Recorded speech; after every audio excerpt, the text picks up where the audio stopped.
Okay. Welcome back to Americana vlogs. So, ఇందాక పెట్టిన short ఈరోజు లంచ్ గురించి నాకు సరిపోలేదు అది.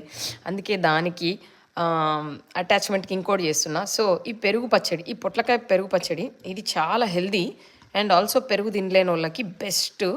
నాకైతే పెరుగు ఎవరైనా పక్కన ఏసుకుంటే కూడా నేను ఎళ్ళిపోతా. చిన్నప్పుడు ఎంత ట్రై చేసినా మళ్ళా వామిటింగ్ అయిపోయేది నాకు. అంత అయిష్టత ఉంది నాకు. సో, అట్లాంటి వాళ్ళకి perfect recipe and healthy recipe. ఎందుకంటున్నా అంటే ఈ పెరుగుని మనం కుక్ చేయము ఈ రెసిపీకి.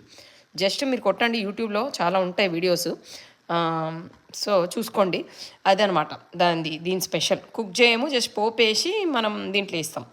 అండ్ తెల్లన్నానికి వస్తే ఇది ఏజ్డ్ రైస్. మాకు అమెరికాలో ఏజ్డ్ రైస్కి కొత్త రైస్కి ఏం డిఫరెన్స్ ఉండదు. బస్తా కొనేదాకా మాకు సర్ప్రైజే. అది ఏం రైస్ అనేది కొత్తదా పాత బియ్యమా కొత్త బియ్యమా అనేది బస్తా ఓపెన్ చేసేదాకా సర్ప్రైజే. అందుకే నేనేం చేస్తా అంటే ముందే ఒక 6 months ముందే బస్తాలు తెచ్చి కాస్కో ఆర్గానిక్ రైస్ ఇది ఖజానా పెట్టుకుంటా.